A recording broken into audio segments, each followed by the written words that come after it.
هو الذي أنزل عليك الكتاب منه آيات محكمات هن أم الكتاب۔ وہی ہے جس نے تم پر یہ کتاب اتاری، اس کی کچھ آیتیں صاف معنی رکھتی ہیں، وہ کتاب کی اصل ہیں۔ الحمدللہ رب العالمین والصلاة والسلام علی سید الانبیاء والمرسلین، اما بعد فاعوذ باللہ من الشیطان الرجیم، بسم اللہ الرحمن الرحیم۔ محترم اور پیارے اسلامی بھائیوں اور مدنی چینل کے ناظرین، ہم ایک بار پھر موجود ہیں سلسلہ احکام قرآن میں۔ آج ہم نے اس سلسلے میں انتخاب کیا ہے سورہ بقرہ کی 2 آیات کا، آیت نمبر 178 اور آیت نمبر 179، 178 اور 179۔ ان 2 آیات کے اندر اللہ تبارک و تعالیٰ نے اسلامی تعلیمات میں جو قتل اور اعضاء کے تلف کرنے کے تعلق سے قوانین ہیں، ان قوانین کا بیان کیا ہے۔ ان قوانین کو قصاص کہتے ہیں۔ ان آیات مبارکہ میں قصاص کا بیان ہے، قصاص کے حوالے سے چند مسائل ہیں۔ اللہ نے چاہا تو ان آیات کی تفسیر اور تشریح میں ہم قصاص کے متعلق جاننے کی کوشش کریں گے کہ قصاص کیا ہوتا ہے۔ آئیے سب سے پہلے آیت مبارکہ کی تلاوت سنتے ہیں، دونوں آیات کی تلاوت ایک ساتھ سنتے ہیں۔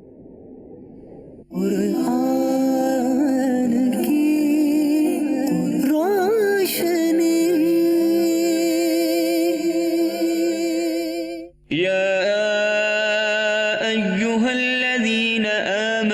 كتب عليكم القصاص في القتلى الحر بالحر والعبد بالعبد والأنثى بالأنثى فمن عفي له من أخيه شيء فاتباع بالمعروف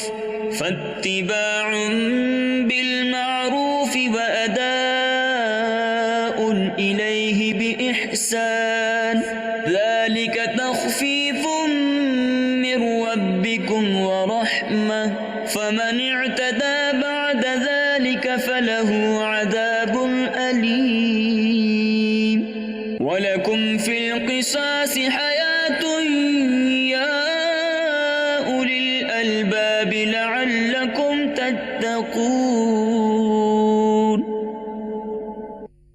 ایمان والو، تم پر فرض ہے کہ جو ناحق مارے جائیں ان کے خون کا بدلہ لو، آزاد کے بدلے آزاد اور غلام کے بدلے غلام اور عورت کے بدلے عورت۔ تو جس کے لیے اس کے بھائی کی طرف سے کچھ معافی ہوئی تو بھلائی سے تقاضا ہو اور اچھی طرح ادا، یہ تمہارے رب کی طرف سے تمہارا بوجھ ہلکا کرنا ہے اور تم پر رحمت۔ تو اس کے بعد جو زیادتی کرے اس کے لیے دردناک عذاب ہے، اور خون کا بدلہ لینے میں تمہاری زندگی ہے، اے عقل مندو کہ تم کہیں بچو۔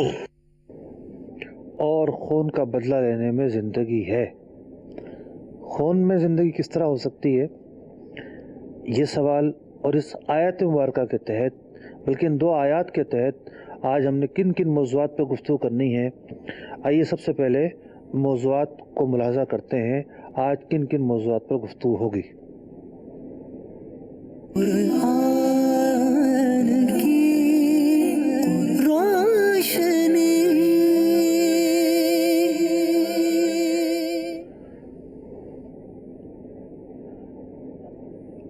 نمبر 1، اسلامی تعلیمات میں جزا اور سزا کا نظام۔ نمبر 2، آیت مبارکہ کا شان نزول۔ نمبر 3، قصاص میں جان اور اعضاء کی کیا تفصیل ہے۔ نمبر 4، قصاص کو معاف کرنے کی کیا تعریف و اہمیت ہے۔ نمبر 5، وصول دیت میں حسن معاملہ کی ترغیب۔ نمبر 6، اللہ تبارک و تعالیٰ کی طرف سے ہم پر احکامات میں تخفیف دی گئی ہے، وہ کیا ہے۔ نمبر 7، قصاص میں تو جان کے بدلے جان جاتی ہے، لیکن قرآن پاک نے قصاص کو حیات کیوں کہا۔ بہت ہی اہم موضوعات ہیں، اور سب سے پہلے موضوع کی طرف چلتے ہیں کہ دین اسلام کی جو تعلیمات ہیں ان میں جزا اور سزا کا کیا تصور ہے۔ دین اسلام میں جو تعلیمات ہیں اس کے اندر جزا اور سزا کے تعلق سے دو مختلف قسم کے نظام شریعت مطہرہ نے ہمیں دیے ہیں، یا یوں کہہ لیجیے جو دو طریقہ کار ہمیں دیے ہیں۔ ایک طریقہ جسے حدود و قصاص کہا جاتا ہے، اللہ تبارک و تعالیٰ نے قرآن مجید فرقان حمید میں خود ان امور سے متعلق سزا بیان فرما دی، ان سزاؤں میں کوئی کمی نہیں ہو سکتی۔ یاد رہے کہ جب بات ہو رہی ہے اسلامی تعلیمات کی، تو آج جتنی بھی گفتگو ہوگی اس تمام گفتگو کا تعلق تین افراد سے ہے۔ ایک اسلامی ریاست، نمبر دو متاثرہ فریق، اور نمبر تین مجرم۔ تو متاثرہ فریق، مجرم، اور تیسری جو اکائی ہے وہ ہے اسلامی ریاست۔ تو اسلامی جو ریاست ہے وہ سزاؤں کا کیا معیار اپنائے گی، سزاؤں کے تعلق سے کس چیز کو فالو کرے گی، سزا اور جزا دینے کے تعلق سے کیا طریقہ کار رکھے گی، اس حوالے سے اسلامی جو تعلیمات ہیں وہ یہ کہتی ہیں کہ سزاؤں کا نظام دو طرح کا ہے۔ ایک وہ نظام ہے کہ جو قصاص اور حدود پر مشتمل ہے۔ ریاست کی یہ ذمہ داری ہے کہ قصاص اور حدود کو 100% اپلائی کرے اور اس میں کسی قسم کی ترمیم کی گنجائش نہیں بچتی۔ قصاص کے اندر انسانی جان جو ہے اگر ضائع کر دی جاتی ہے مخصوص طریقے سے، اس کے بدلے خون بہا دینا ہوتا ہے۔ خون بہا کے بدلے دیت بھی مقرر ہے، یعنی دونوں جو ورثاء ہیں ان کے اوپر ہے کہ وہ خون بہا لیتے ہیں یا دیت لیتے ہیں۔ دوسرے نمبر پر جو سزائیں ہیں انہیں حدود کہتے ہیں، یعنی قصاص اور حدود۔ حدود کے اندر حد زنا ہے، حد سرقہ ہے یعنی چوری کی سزا، حد قذف ہے۔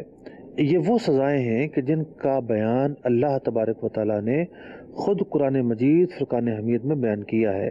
اسی طریقے سے ارتداد کی سزا بھی قرآن پاک نے بیان کی، اور قطاع الطریق یعنی جو ڈاکو دہشت گردی کریں ان کی سزا بھی قرآن مجید فرقان حمید نے بیان کی ہے۔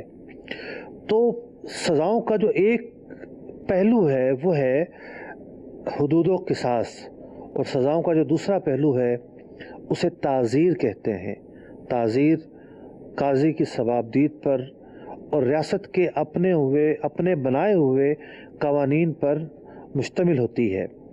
مثال کے طور پر یہ جو جیلوں میں ڈالنے کا جو سزائیں ہیں، یا جو مختلف اور سزائیں ہیں، مثال کے طور پر قاضی جو ہے کسی کو صرف 1 منٹ کی سزا دے دے، کسی کو چوک پر کھڑا رہنے کا حکم دے دے، کسی کو عمر قید کی سزا دے دے، اس طرح کی جو سزائیں ہیں ان کو تعزیر کہا جاتا ہے، اور یہ قاضی کی ثوابدید یا جو قاضی کو ریاست قوانین منع کر دیتی ہے اپنی سمجھ بوجھ کے ساتھ اور اہل حل و عقد کے مشورے کے ساتھ جو قوانین بنا کر دیتی ہے، جس کا مقصود زجر اور توبیخ ہوتا ہے اور مختلف چھوٹی اور بڑی سزائیں ہوتی ہیں، وہ تمام کی تمام تعزیر کے زمرے میں آتی ہیں۔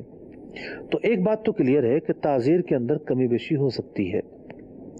تعزیر کے اندر ریاست ثوابدیدی اختیارات رکھتی ہے۔ تعزیر کے اندر قاضی کو کسی حد تک اختیارات سپرد کیے ہوئے ہوتے ہیں ریاست کی طرف سے، لیکن حدود و قصاص کے اندر ثوابدیدی اختیارات نہیں ہوتے۔ اللہ تبارک و تعالیٰ نے جو احکام بیان کر دیے انہی احکام کو فالو کرنا ہوتا ہے۔ اب جو حدود و قصاص کے مسائل ہیں ان کے اندر کم از کم 3 جہتیں ہیں۔ پہلی جہت تو یہ ہے، مثال کے طور پر اگر ہم قصاص کو لیتے ہیں کہ بھئی قتل جو ہے وہ کس طریقہ کار سے ہوا۔ دوسری جہت یہ آتی ہے کہ ورثہ اب کس چیز پر راضی ہیں، بالکل معاف کرنے پر راضی ہیں یا دیت لینا چاہتے ہیں۔ معاف کرنے کا بھی اختیار ہے ورثہ کو، دیت لینے کا بھی اختیار ہے ورثہ کو۔ تو دوسرا پہلو جو آ جاتا ہے وہ ورثہ، یعنی پہلا جو پہلو ہے وہ قضا کے تعلق سے ہے کہ جرم ثابت ہوگا، جرم کی نوعیت ثابت ہوگی، اس نوعیت پر قتل ہوگا کہ جس نوعیت پر قصاص ہی ہوتا ہے، خون بہا ہی ہوتا ہے، دیگر چیزیں نہیں ہوتی۔ اور جو دوسری جہت ہوگی وہ یہ ہوگی کہ اب ورثاء اور جو مجرم ہے ان کے درمیان، یا مجرم کے جو لواحقین ہیں ان کے درمیان کیا کمپرومائز ہوتا ہے، کمپرومائز کی بھی گنجائش رکھی گئی ہے۔ سزائیں اور اس طرح کے جو احکام ہیں وہ کیوں بیان کیے جاتے ہیں؟ ہر ایک آدمی سمجھ سکتا ہے، ہر آدمی اس بات کا اندازہ لگا سکتا ہے کہ سزاؤں کا جو نظام ہے، جزا اور سزا کا جو نظام ہے، یہ معاشرے کے اندر مساوات کی حفاظت کے لیے ہوتا ہے۔ مثال کے طور پر ایک آدمی راستے چلتے ہوئے جا رہا ہے، انتہائی شریف نفس آدمی ہے، اور کوئی اسے مار کے چلا جائے، کوئی اس کا مال چھین کے چلا جائے، کوئی اس کو زخمی کر کے چلا جائے، تو کیوں؟ ایسا حق اسے کس نے دیا ہے؟ اور اس کا جو حق ہے وہ کیسے محفوظ رہ سکتا ہے؟ اس کے محفوظ رہنے کا طریقہ یہی ہے کہ جزا اور سزا کا نظام قائم کیا جائے۔ اور جب سے انسان نے ہوش سنبھالا ہے، یہ سمجھیے کہ حابیل و قابیل کا جب سے واقعہ ہوا ہے، جزا اور سزا کا نظام موجود ہے۔ یہ الگ بات ہے کہ جزا اور سزا کے نظام کے اندر مختلف ادوار آتے رہے، مختلف اقوام آتی رہیں، مختلف آسمانی مذاہب کے اندر مختلف طریقہ کار رہے، لیکن شریعت مطہرہ نے جو احکام بیان کیے ہیں اس میں بہت عدل کا پہلو نمایاں ہے، احسان کا پہلو بھی نمایاں ہے، معاف کرنے کا پہلو بھی نمایاں ہے۔ یہ تینوں قسم کے جو حسن ہے، یہ تمام کے تمام حسن اس نظام کے اندر موجود ہیں۔ تو اسلام کا جو نظام ہے وہ نظام بڑا ہی وسیع ہے، اور اس نظام کے اندر جو سب سے اہم بات ہے وہ ہے حقوق کا تحفظ کرنا۔ مسلمانوں کی جان کا، مال کا، عزت کا جو تحفظ ہے وہ کرنا یہاں اصل مقصود ہے۔ امام غزالی رحمۃ اللہ تعالی علیہ نے اپنے ایک رسالے میں لکھا ہے کہ جو شریعت نازل ہوئی ہے، شریعت نازل ہونے کے جو مقاصد ہیں اس میں سے ایک مقصد یہ ہے کہ لوگوں کی جانوں کی حفاظت کی جائے، لوگوں کے اموال کی حفاظت کی جائے، لوگوں کی عقل کی حفاظت کی جائے، لوگوں کے نسب کی حفاظت کی جائے۔ شریعت اس لیے نازل ہوئی ہے۔ تو قصاص کے جو قوانین ہیں جان اور مال کی حفاظت کے لیے ہیں، جو زنا کے قوانین ہیں وہ قوانین نسب کی حفاظت کے لیے ہیں، جو شراب کے تعلق سے قوانین ہیں وہ انسانی عقل کی حفاظت کے لیے ہیں۔ تو شریعت مطہرہ نے جو قوانین ہمیں دیے ہیں اس کے اندر انسان کی اپنی سیکیورٹی ہے، انسان کا اپنا تحفظ ہے۔ اور سزائیں کہاں نہیں ہوتی؟ سزائیں ہر موقع پر ہوتی ہیں، ہر خطے میں ہوتی ہیں، ہر ملک میں ہوتی ہیں۔ تو اسی طریقے سے جو اسلامی ریاستیں ہیں ان کے اندر بھی سزائیں ہوتی ہیں، اور اگر اسلامی ریاستیں اسلام کے بتائے ہوئے طریقے کے مطابق، قرآن کے بتائے ہوئے طریقے کے مطابق سزائیں دیتی ہیں تو اس میں کوئی بری بات نہیں ہے۔ اور اس حوالے سے جو پروپیگنڈا کیا جاتا ہے وہ یقینی طور پر ان لوگوں کی سازش ہوتی ہے کہ جو اسلامی تعلیمات کے خلاف ہوتے ہیں، جنہیں اسلامی تعلیمات پسند نہیں آتی۔ اس آیت مبارکہ کی اگر آپ تفسیر سنیں گے آج اس سلسلے میں، امید ہے کہ عصر حاضر کے تعلق سے بہت سارے ایسے سوالات ممکن آپ کے ذہن میں آ رہے ہوں، ان کے جوابات بھی آپ کو مل جائیں گے۔ ان سزاؤں کا سب سے پہلا جو عنصر ہے وہ یہ ہے، یعنی ان کا جو پس منظر ہے، ان کے پیچھے جو مقصد ہے وہ یہ ہے کہ انسانی جان کو اور اس کے مال کو تحفظ دینا۔ نبی اکرم علیہ السلام نے ارشاد فرمایا کہ قیامت کے دن سب سے پہلے خون ناحق کے بارے میں لوگوں کے درمیان فیصلہ کیا جائے گا، یعنی یہ اتنی اہم چیز ہے۔ اسی طریقے سے نبی اکرم علیہ السلام نے ایک اور موقع پر ارشاد فرمایا کہ بے شک دنیا کا زوال اللہ تعالیٰ پر بہت آسان ہے، دنیا کوئی اہمیت نہیں رکھتی اللہ تعالیٰ کے نزدیک۔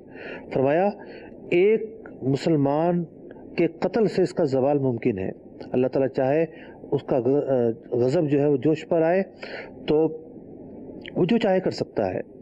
تو ایک قتل جو ہے وہ بھی عرش کو ہلاتا ہے، وہ بھی ایک انتہائی بربریت کا کام ہوتا ہے۔ افسوس کے ساتھ ہم اگر اپنی معاشرتی حیثیت کو دیکھتے ہیں اور معاشرے کا جو چلن ہے، معاشرے کا جو کی کیفیت ہے اور معاشرے کا جو انداز ہے، اگر وہ ہم دیکھتے ہیں تو ہمارے معاشرے کے اندر کیا ہے؟ انتہا پسندی ہمارے مزاجوں کے اندر کس قدر بڑھتی جا رہی ہے۔ چھوٹی چھوٹی بات پر ہم کہتے ہیں ختم کر دوں گا، ٹپکا دوں گا، ہٹا دوں گا، راستے صاف کر دوں گا، چھوڑوں گا نہیں۔ تو ہم چھوٹی چھوٹی لڑائیوں پر، چھوٹی چھوٹی تلخ کلامی پر، چھوٹی چھوٹی باتوں پر، چھوٹی چھوٹی بد مزاجیوں پر جہاں دو برتن ہوتے ہیں وہ کھنکتے ہیں، آوازیں کرتے ہیں، نوک جھونک بھی ہو جاتی ہے۔ لیکن یہ کیا بات ہے کہ جب بھی نوک جھونک ہوتی ہے بندہ جو ہے انتہا پہ جا کے سوچتا ہے اور ڈائریکٹ اس کے ذہن میں یہ بات ہوتی ہے چھوڑوں گا نہیں، مار دوں گا، قتل کر دوں گا۔ تو اس کے لاشعور کے اندر ضرور اس طرح کی باتیں بیٹھ جاتی ہیں۔ اس سے بچت کا پہلا راستہ یہ ہے کہ انسان اپنے دل کے اندر، اپنے لاشعور کے اندر اس بات کا احساس پیدا کرے کہ قتل ناحق کتنا بڑا گناہ ہے۔ مسلمان کی جو عزت اور حرمت ہے، مسلمان کی حرمت خانہ کعبہ سے بھی بڑھ کر ہے۔ تو مسلمان کو قتل کرنا، یوں سمجھیے کہ اس کے بعد تو کوئی حق باقی نہیں بچا نا۔ یعنی مسلمان کے جتنے بھی حقوق ہیں، اس کے مال کی حفاظت، اس کی عزت کی حفاظت، اس کی تمام طرح سے حفاظت کرنا، ان تمام کے تمام چیزوں کا دار و مدار اس کی جان پر ہے۔ جب آپ نے اس کی جان ہی لے لی تو باقی کیا بچا ہے؟ تو اس بربریت یا اس انتہا پسندی پر جو مائل سوچ ہے، اس کا واحد حل یہ ہے کہ ہم خود اپنے شعور کے اندر اس بات کو بٹھائیں اور اس بات کو اپنے ذہن میں بٹھا لیں کہ نہیں، مسلمان کی حرمت ہے، اس کی عزت بھی قابل احترام ہے، اس کا مال بھی قابل حفاظت ہے اور اس کی جان بھی بے حد قیمتی ہے۔ جس نے ایک انسان کو قتل کیا گویا کہ اس نے تمام انسانوں کو قتل کیا۔ اس کی جان کی اہمیت اس بات کو بتاتی ہے۔ تو یہ جو ہم ذرا سے غصے میں، ذرا سے مزاج خراب ہونے میں اور ذرا سے تیش میں آنے میں جو ہم اس طرح الاپ شلاب بولنا شروع کر دیتے ہیں، غور کرنا چاہیے۔ یہ ہمارے لاشعور میں جو بیٹھی ہوئی باتیں ہیں، یہی ایک دن محرک بنتی ہیں، اور انسان پر جب جنون اور غصہ طاری ہوتا ہے تو وہ اس طرح کا کام کر بیٹھتا ہے کہ وہ پھر یہ نہیں دیکھ رہا ہوتا کہ سامنے والے کو کتنا نقصان ہو رہا ہے، اور پھر اس کے بعد پچھتاوا ہی پچھتاوا ہوتا ہے۔ تو اس آیت مبارکہ کا شان نزول یہ ہے کہ قتل پہلے بھی ہوتے تھے، اعضاء تلف پہلے بھی ہوا کرتے تھے، لیکن پہلے بربریت کا نظام قائم تھا۔ پہلے ایسا نظام تھا جس کو جاہلانہ نظام کہتے ہیں۔ ہمارے ہاں آپ نے سنا ہوگا، اخباروں میں پڑھا ہوگا کہ جناب ایک طرف سے لوگ آئے یا انجانے لوگ آئے اور ایک قبیلے کے درجنوں افراد کو مار کے چلے گئے۔ نہ خواتین کو دیکھا، نہ بچوں کو دیکھا، نہ یہ دیکھا کہ جن کو مار کے جا رہے ہیں ان کا کیا قصور تھا۔ صرف اس لیے مار کر گئے کہ ان قبیلے والوں نے جناب کسی موقع پر اس قبیلے کے 2-4 لوگوں کو مارا تھا، تو اب وہ انہوں نے عدد کو جو ہے بڑھانا تھا، یہاں 2 مارا تھا، یہاں 4 ماریں گے، یہاں عورتوں کو مارا تھا تو یہاں بڑوں کو ماریں گے، یہاں بچوں کو مارا تھا تو ہم بہادروں کو ماریں گے۔ تو یوں تیش میں آ کے ایک جو انسانی جبلت جب حیوانیت کا شکار ہوتی ہے تو تیش میں آ کے شیطانی سوچ کو فالو کر رہی ہوتی ہے، اور اسی طرح کی جو سوچ جو ہے زمانہ جاہلیت میں فالو کی جاتی تھی۔ مفسرین نے لکھا کہ اوس و خزرج 2 قبائل تھے۔ ایک قبیلہ ایسا تھا اس کا پلہ بھاری تھا، دوسرا قبیلہ ایسا تھا اس کا پلہ بھاری نہیں تھا۔ تو اب ایک نے قسم کھائی کہ جناب ہم ایک کے بدلے 2 کو قتل کریں گے، عورتوں کے بدلے مردوں کو قتل کریں گے، فلاں کے بدلے فلاں کو قتل کریں گے۔ یعنی انہوں نے جو عہد کیے آپس میں وہ یہ کیے کہ ہم کئی گنا زیادہ بدلہ لیں گے۔ نبی اکرم علیہ السلام کی بارگاہ میں یہ معاملہ پیش ہوا تو یہ آیت مبارکہ نازل ہوئی جس کے اندر اس بات کو بیان کیا، یا ایھا الذین آمنوا کتب علیکم القصاص، تم پر اللہ تعالیٰ نے قصاص کو لازم کیا ہے، فی القتلی، اگر قتل ہو جاتا ہے، الحر بالحر، آزاد نے قتل کیا ہے تو آزاد کو ہی قتل کیا جائے گا، والعبد بالعبد، غلام نے قتل کیا ہے تو غلام کو ہی قتل کیا جائے گا، بالانثی بالانثی، عورت نے قتل کیا ہے تو عورت کو ہی قتل کیا جائے گا۔ اب یہ جو ترجمہ میں کر رہا ہوں، یہ ترجمہ میں تفاسیر کی روشنی میں کر رہا ہوں. اگر میں نے تفاسیر نہ پڑھی ہوتی اور میں صرف عربی گرامر پر انحصار کرتا، بڑی تعجب کی بات بتانے لگا ہوں میں.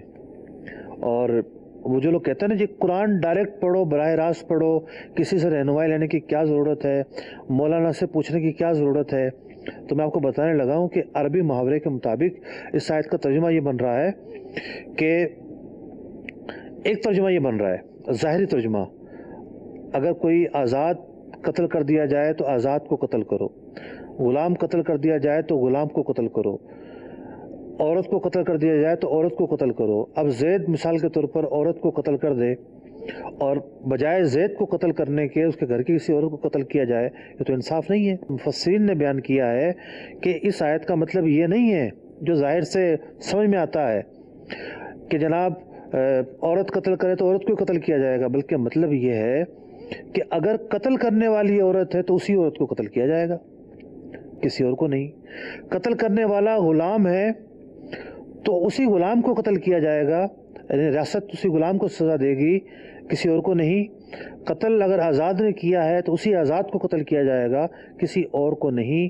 یعنی تعدی نہیں ہوگی، اضافہ نہیں ہوگا کہ جناب یہاں خون جوش میں آیا اور کہیں کہ جی ہمارے یہاں کسی عورت کو قتل کیا گیا تو ہم اس کے بدلے مرد کو قتل کریں گے، خواہ وہ قتل عورت نے کیا ہو. تو یہ ضروری ہے کہ کسی بھی آیت کا ترجمہ اور تشریح اور توضیح تفسیر کی روشنی میں کی جائے تاکہ انسان خطا نہ کھائے. تو اس آیت کا شان نزول کیا ہے؟ شان نزول میں نے آپ کے سامنے بیان کیا کہ کس طریقے سے زمانہ جاہلیت میں رواج تھا، اور جب یہ معاملہ نبی اکرم علیہ الصلوۃ والسلام کی بارگاہ میں پیش ہوتا ہے تو پیارے آقا علیہ الصلوۃ والسلام پر یہ آیت مبارکہ نازل ہوتی ہے، اور اس آیت مبارکہ میں عدل اور انصاف کا بیان کیا گیا. پہلا مرحلہ تو یہ تھا کہ قتل کے بدلے قتل، یہی قصاص کہلاتا ہے. دوسرا مرحلہ یہ ہے قرآن پاک نے جو بیان کیا فمن عفی لہ من اخیہ شیء فاتباع بالمعروف، اور اگر کوئی معاف کر دیتا ہے تو معافی کا بھی اختیار ہے. اس کے آگے یہ بیان کیا گیا اگر کوئی دیت لینا چاہتا ہے تو دیت لینے کا بھی اختیار ہے. دیت لینے میں بھی جو ہے حسن معاملہ کی قرآن پاک نے ترغیب دی. اگلے موضوع کی طرف آتے ہیں کہ قصاص میں جان اور اعضاء کی کیا تفصیل ہے. قصاص میں جان اور اعضاء کی کیا تفصیل ہے؟ ہم کچھ دیر سے سن رہے ہیں قصاص قصاص قصاص قصاص کیا ہوتا ہے. دیکھیے قصاص جو ہے وہ قصاص کا معنی ہے برابری، مساوات، انصاف، عدل. شریعت میں ایک مخصوص سزا کا نام ہے، اور یہ سزا جاری کرنا صرف اور صرف ریاست کی ذمہ داری ہے، اور ریاست بھی باؤنڈ ہے. ایسا نہیں ہے کہ جناب جو حکمراں ہوگا اور جس کو چاہے قتل کر دے. پہلے قضا ہوگی، یعنی قاضی جو ہے قاضی اسلام وہ حقائق کا جائزہ لے گا، شہادتیں قائم ہوں گی، شہادتوں پر جرح ہوگی، اور جرح ہونے کے بعد پھر سزا ہوگی. اور قاضی کو جو احکام ریاست کی طرف سے ملے ہیں ان احکام کی روشنی میں، ان اختیارات کی روشنی میں قاضی جو ہے وہ یہ فیصلہ کرے گا کہ قتل کی وہ صورت پائی گئی ہے کہ جس میں قصاص لازم ہوتا ہے شریعت کے قوانین کی روشنی میں، لہٰذا اس آدمی کو قتل کے بدلے اب ریاست قتل کرے گی. یہ قصاص ہوتا ہے. اور قصاص کی دوسری صورت یہ ہے، یعنی ایک تو صورت ہے جان کے بدلے جان کی صورت، دوسری صورت یہ ہے کہ مخصوص اعضاء، یعنی وہ اعضاء کہ جن کا مثل ممکن ہے. مثال کے طور پر کوئی کسی کی انگلی کاٹ دیتا ہے تو بدلے میں اس کی انگلی کاٹنا اعضاء میں قصاص ہے. آنکھ پھوڑ دیتا ہے تو بدلے میں اس کی آنکھ پھوڑنا اعضاء میں قصاص ہے. ہونٹ کاٹ دیتا ہے تو بدلے میں اس کے ہونٹ کاٹنا اتنے ہی یہ ہونٹ میں قصاص ہے. زبان کاٹ دیتا ہے تو بدلے میں اس کی زبان کاٹنا یہ اعضاء میں قصاص کی مثال ہے. دانت توڑ دیتا ہے تو بدلے میں اتنے ہی دانت توڑنا یہ اعضاء میں قصاص کی مثال ہے. اور فقہا نے لکھا کہ صرف اور صرف دانت کے علاوہ کوئی اور ہڈی ایسی نہیں ہے کہ جس کے بدلے قصاص ہوتا ہو. تو جسم کے کچھ اعضاء ایسے ہیں کہ جن کے اندر مثل ممکن ہے، اگر کوئی کسی کے وہ اعضاء تلف کرتا ہے تو پھر قاضی کی ذمہ داری ہے کہ وہ جو مجرم ہے، جو ظالم ہے، اس کے متعلق بھی یہی فیصلہ کرے کہ اب اس کے بھی یہ اعضاء تلف کیے جائیں گے۔ اب آپ نے سنا کہ قتل کے اندر جو ہے وہ قصاص ہوتا ہے، خون بہا ہوتا ہے، یہ پہلا مرحلہ ہے۔ قصاص کے اندر یعنی قتل کے اندر 3 مرحلے ہوتے ہیں۔ پہلا مرحلہ ہے قصاص یعنی خون بہا لینا، دوسرا مرحلہ ہے دیت لینا، یعنی ورثہ کو یہ حق ہے کہ وہ قتل کے بدلے دیت لیں، اور دیت کوئی بری چیز نہیں ہوتی۔ لوگ مذاق اڑا رہے ہوتے ہیں، جی دیکھو اپنے خون بیچ دیا، دیکھو جی خون کے پیسے وصول کر لیے۔ شریعت مطہرہ نے اس مقام کی، اس موقع کی تعریف کی ہے، کیونکہ ان لوگوں نے بڑی سزا کے بدلے چھوٹی سزا اسے دینا پسند کی ہے، اور انہوں نے اس بات کو پسند کیا ہے کہ وہ ایک جان کو بچا سکیں۔ شریعت مطہرہ نے اس موقع پر دیت لینے والوں کی تعریف بیان کی ہے۔ یہ کوئی برا کام نہیں کر رہے، بلکہ ایک انسان کو مزید زندہ رہنے کا حق دے رہے ہیں۔ حالانکہ یہ اس کا مستحق ہو چکا تھا کہ اس کا خون حلال ہو چکا تھا، لیکن انہوں نے اس سے نچلے درجے پر آ کر رضامندی کا اظہار کیا اور رقم وصول کی۔ جب شریعت نے ان کے لیے حلال ٹھہرائی ہے وہ رقم اس موقع پر، تو وہ یقینی طور پر حلال ہے۔ اب رقم کتنی ہوگی اور کس طرح تقسیم ہوگی، یہ ایک جداگانہ بحث ہے، اور بہار شریعت وغیرہ کتابوں کے اندر یہ بحث تفصیل سے لکھی ہوئی ہے۔ تو قتل کے بعد 3 مرحلے ہوتے ہیں۔ پہلا مرحلہ ہوتا ہے قصاص، دوسرا مرحلہ ہوتا ہے دیت لینا، اور تیسرا مرحلہ ہوتا ہے کچھ لیے بغیر معاف کر دینا، نہ پیسے لیے جائے نہ کچھ اور لیا جائے، معاف کر دینا۔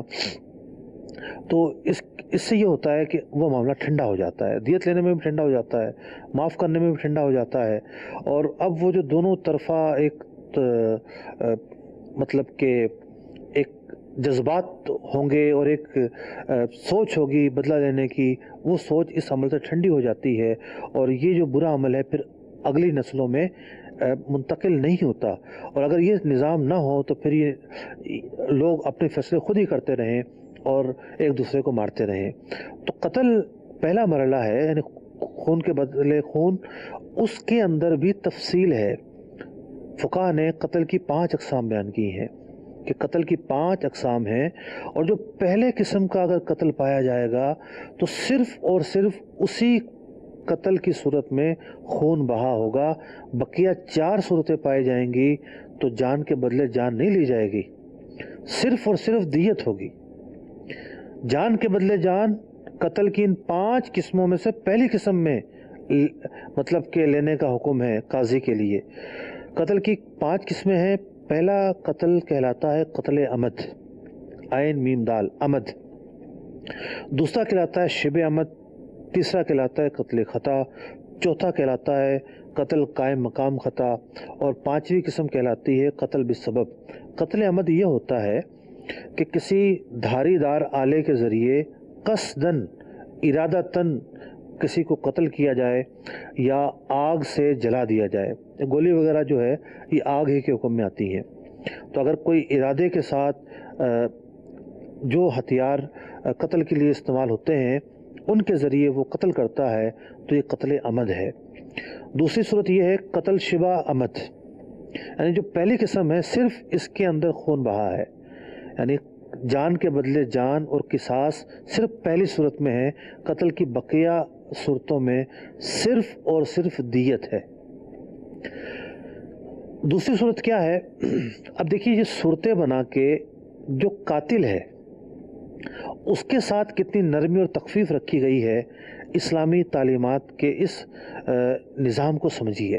جو پروپیگنڈا ہوتا ہے، شور ہوتا ہے کہ نہیں جی یہ نظام تو برا ہے، یہ تو قصاص ہے، تو مولویوں کا بنایا ہوا ہے، یہ لوگ تو پتہ نہیں پہاڑوں پہ لے جائیں گے۔ قرآن پاک کی آیات ہیں، قرآن پاک نے یہ حکم بیان کیے ہیں، ہمارے فقہاء نے جو تشریحات بیان کی ہیں قرآن و سنت کی روشنی میں، احادیث کی روشنی میں، اس کی روشنی میں یہ 5 قسمیں بن رہی ہیں، اور صرف پہلی قسم پر قتل کے بدلے قتل ہے، بقیہ صورتوں میں صرف اور صرف دیت ہے۔ دوسری صورت ہے قتل شبہ عمد۔ قتل شبہ عمد وہ ہے کہ ایسی چیز سے نہ مارے کہ جو مارنے کے لیے استعمال ہوتی ہیں، تیز دھار آلے وغیرہ سے نہ مارے۔ تیسری صورت ہے قتل خطا، یعنی گمان میں غلطی ہوئی یا فعل میں غلطی ہوئی۔ گمان میں غلطی ہونے کی مثال یہ ہے کہ شکار سمجھا لیکن پتہ چلا کہ وہ تو انسان تھا۔ فعل میں غلطی ہونے کی مثال یہ ہے کہ اس نے شکار کی طرف ہی ماری گولی لیکن یا تیر چلایا لیکن اچانک سے کوئی انسان سامنے آ گیا، تو یہ فعل میں غلطی ہے۔ قتل قائم مقام خطا کہ ایک آدمی چھت پہ کھڑا تھا اور نیچے گر گیا، اب اس کے نیچے گرنے سے کوئی اور اس کے نیچے دب گیا اور وہ مر گیا، تو یہ قتل قائم مقام خطا ہے، اس میں بھی دیت ہے، جان کے بدلے جان نہیں ہے۔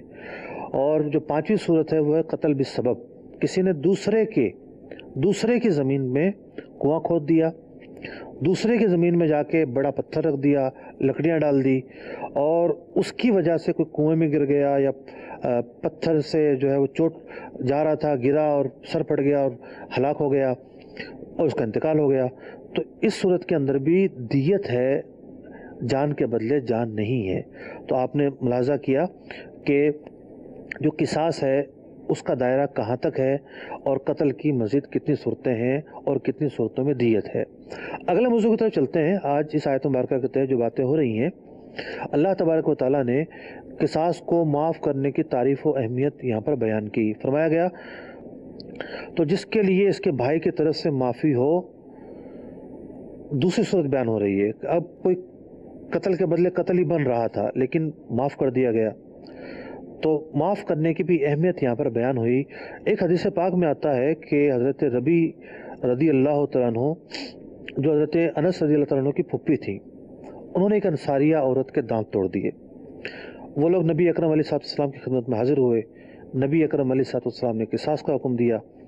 حضرت انس کے چچا انس بن النضر نے بیان کیا، عرض کی کہ یا رسول اللہ صلی اللہ علیہ وسلم، قسم اللہ کی ان کے دانت نہیں توڑے جائیں گے۔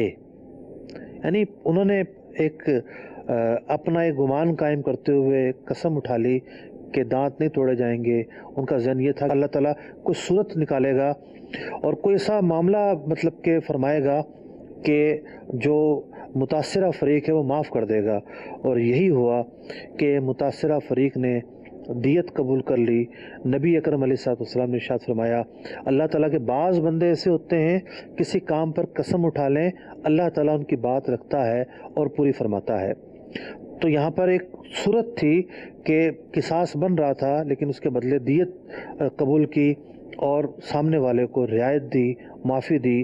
اس آیت مبارکہ میں بھی بیان ہوا کہ وَأَدَاءٌ إِلَيْهِ بِإِحْسَانٍ، کہ جب دیت پر ہی معاملہ آ جائے تو دیت کے اندر بھی اللہ تبارک و تعالیٰ اس بات کی تلقین فرماتا ہے کہ سامنے والے سے مطالبہ کرنے میں نرمی کرو۔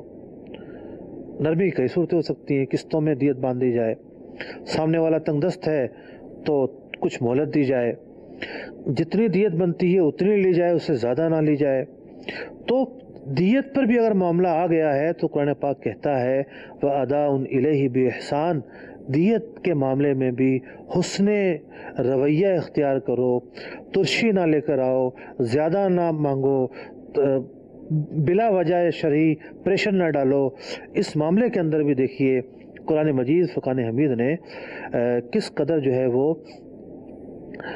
نرمی کا ہمیں حکم دیا ہے۔ اگلے موضوع کی طرف چلتے ہیں۔ اللہ تبارک و تعالیٰ نے ہم پر جو احکام نازل فرمائے ان میں تخفیف دی ہے۔ تخفیف، مفسرین نے اس موقع پر لکھا کہ یہود کے ہاں یہ معمول تھا کہ وہ قتل کے بدلے صرف قتل ہی کرتے تھے، ان کے ہاں جو ثانوی سزا ہے وہ نہیں تھی، یعنی دیت کا معاملہ نہیں تھا۔ نصارہ کے ہاں صرف معافی تھی۔ مشرکین عرب تھے، زمانہ جاہلیت میں رہنے والے عرب، ان کا یہ معمول تھا کہ وہ قتل کے بدلے قتل بھی کرتے تھے اور دیت بھی لیا کرتے تھے، لیکن ان کا معاملہ بڑا ہی پھیلا ہوا تھا۔ کس طرح کا معاملہ تھا کہ وہ ایک قتل کے بدلے کئی قتل کر دیتے۔ اگر کوئی بڑا آدمی مارا جاتا تو اس کی دیت پتہ نہیں کتنی گنا لیتے۔ قتل کے بدلے قتل میں بھی مبالغہ آرائی اور حد سے تجاوز کیے ہوئے تھے، دیت کے معاملے میں بھی تجاوز کیے ہوئے تھے۔ ان دونوں کے مقابل میں جو اسلام نے نظام دیا جو قرآن پاک نے احکام بیان کیے، اللہ تبارک و تعالیٰ اس کے بارے میں کیا ارشاد فرماتا ہے؟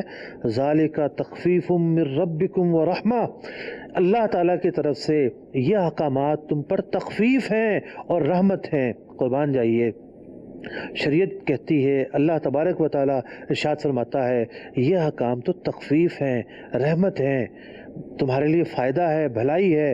اور آج کا لبرل کہتا ہے کہ معاذ اللہ ثم معاذ اللہ اس طرح کے چیزیں جو ظلم ہیں، زیادتی ہیں، جبر ہے، یہ پروپیگنڈا ہے۔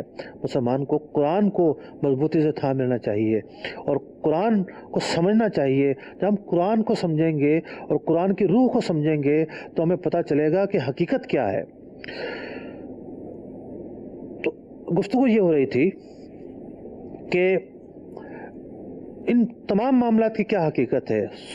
سورہ بقرہ کی 179 آیت میں اللہ تبارک و تعالیٰ نے جو ارشاد فرمایا، اللہ اکبر، کیا ارشاد فرمایا؟ اللہ تبارک و تعالیٰ ارشاد فرماتا ہے وَلَكُمْ فِي الْقِصَاصِ حَيَاتٌ يَا أُولِي الْأَلْبَابِ، اور جو قصاص تم پر رکھا گیا ہے اس میں تو حیات ہے۔ مفسرین نے بڑی طویل اور مفصل گفتگو کی ہے کہ قرآن کا یہ ایک عجب اسلوب ہے، ایسی کمال کی بلاغت ہے کہ اہل عرب کو حیران کر دیا۔ بہت تفصیل بیان کی ہے، وقت نہیں ہے، کہ خون بہا کے اندر زندگی ہے۔ قصاص میں تو خون لیا جاتا ہے، جان کے بدلے جان لی جاتی ہے، تو جان کے بدلے جان میں زندگی کس طرح پوشیدہ ہے، اور اس جان کے بدلے جب جان جائے گی تو حیات کہاں رہے گی؟ قرآن کہتا ہے وَلَكُمْ فِي الْقِصَاصِ حَيَاةٌ، کہ جان کے بدلے جان لینے میں تو زندگی ہے۔ کیا مطلب ہے اس کا؟ اس کا مطلب یہ ہے کہ اگر خون کے بدلے خون نہ مقرر کیا ہوتا تو لوگ جو ثانوی سزا ہے دیت، اس کی طرف کیسے آتے؟ دیت دینے پہ کیسے راضی ہوتے؟ تو جب یہ کہا گیا کہ اگر کسی نے اس طریقے سے کسی کو قتل کیا ہے تو اس کو قتل ہی کیا جائے گا، قتل سے بچنے کا ایک ہی راستہ ہے کہ دیت لو، دیت نہیں لینا چاہتے تو معاف کر دو۔ تو جب بڑی سزا بیان کر دی گئی تو اس کی وجہ سے لوگ پھر دیت کی طرف آئے یا پھر معافی کی طرف سے آئے۔ اور اس آیت کا دوسرا معنی یہ بنے گا کہ من حیث القوم اور من حیث الریاست اگر دیکھا جائے، کہ ہم پوری ریاست کو اگر دیکھیں، اپنی ذات کو نہ دیکھیں، کہ اگر یہ معاملات میں کھلی چھوٹ دے دی جائے، جو ہوتا ہے وہ ہونے دیا جائے، تو پھر انسانوں کا تحفظ کہاں رہے گا؟ پھر انسانی زندگیوں کا، اموال کا، عزتوں کا تحفظ کہاں رہے گا؟ تو یہ اگر سزائیں بیان ہوئی ہیں تو دنیا کی سختیاں ہیں، لیکن اس سے خود دنیا میں ہماری حفاظت ہے، ہمارے معاشرے کی حفاظت ہے، ہمارے گھرانوں کی حفاظت ہے، ہماری زندگیوں کی حفاظت ہے۔ اور پھر اگر قاتل کو دنیا میں سزا مل جاتی ہے تو پھر وہ آخرت میں اس کے لیے تخفیف کا راستہ ہے۔ بہت سارے حقوق متعلق ہوتے ہیں، حق میت ہوتا ہے، حق ورثہ ہوتا ہے، حق اللہ ہوتا ہے۔ جب کوئی کسی کو قتل کرتا ہے 3 طرح کے حقوق متاثر ہوتے ہیں۔ حق میت جب انہوں نے بدلہ لے لیا دنیا میں قاضی کے ذریعے تو انہوں نے اپنا حق لے لیا، لیکن حق میت باقی ہے، حق اللہ باقی ہے۔ تو جو بڑا معاملہ ہے وہ یہ ہے، جب دنیا میں اس نے سزا لے لی تو اللہ تبارک و تعالیٰ کی ذات سے امید ہے کہ اس کے لیے آخرت میں بھی آسانی پیدا کرے گا، جبکہ اس کا خاتمہ ایمان پر ہوا ہو۔ اور یہاں سے ہمیں یہ بھی پتہ چلتا ہے کہ قرآن پاک نے دنیا میں سمجھی جانے والی بڑی سی بڑی جو سزا ہے، یعنی کہ ایمانیات کے علاوہ، وہ قتل ہے۔ جب قتل پر معافی اور رخصت بیان کر دی تو اندازہ لگایا جا سکتا ہے کہ گناہوں کے ذریعے انسان کافر نہیں ہوتا، اس کا خون حلال نہیں ہوتا کہ جناب کوئی گناہ کرے تو اس کو کافر کہہ دیا جائے۔ قتل میں بھی معافی ہے، قتل حالانکہ کبیرہ گناہ ہے۔ اللہ تبارک و تعالیٰ سے دعا ہے کہ جو کچھ ہم نے سنا اس کی روح کو ہمیں سمجھنے کی توفیق عطا فرمائے، اس پر عمل کرنے کی توفیق عطا فرمائے۔ آمین بجاہ النبی الامین صلی اللہ تعالی علیہ وسلم۔ هو الذي أنزل عليك الكتاب منه آيات محكمات هن أم الكتاب، وہی ہے جس نے تم پر یہ کتاب اتاری، اس کی کچھ آیتیں صاف معنی رکھتی ہیں، وہ کتاب کی اصل ہیں۔